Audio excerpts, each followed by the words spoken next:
សូមស្វាគមន៍មកកាន់ Channel Big Collection KA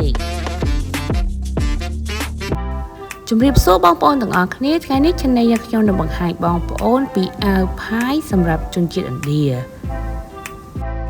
អាវនេះផងដែរមានពណ៌ខ្មៅឡាយជាមួយនឹងផ្កាពណ៌មាសនិងពណ៌ផ្កាឈូកអុចៗផងដែរ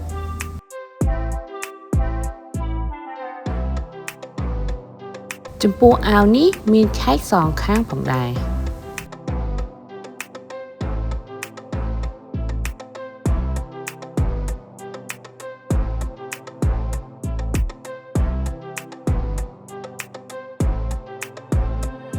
ពណ៌អាវជាប្រភេទដៃត្រកាហើយក៏មានឡាយដូចនឹង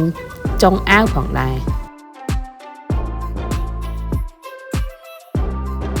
ចំពោះផ្នែកខាងមុខក៏មានឡេវមួយជួរផងដែរ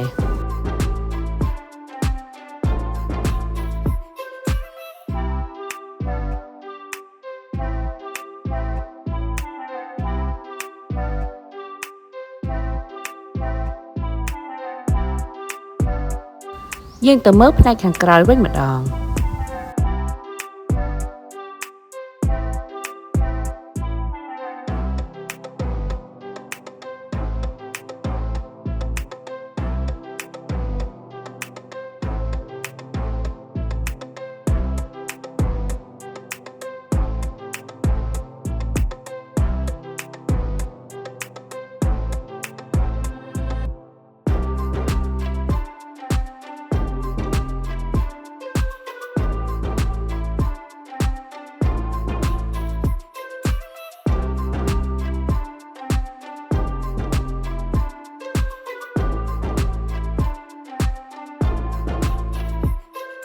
ចំពោះអាវផាយនេះផងដែរមានទំហំពី size S រហូតដល់ 2XL មាន6ពណ៌មានពណ៌ខ្មៅមានពណ៌ឈាមជ្រូកមានពណ៌ខៀវពណ៌ក្រហមពណ៌ខៀវចាស់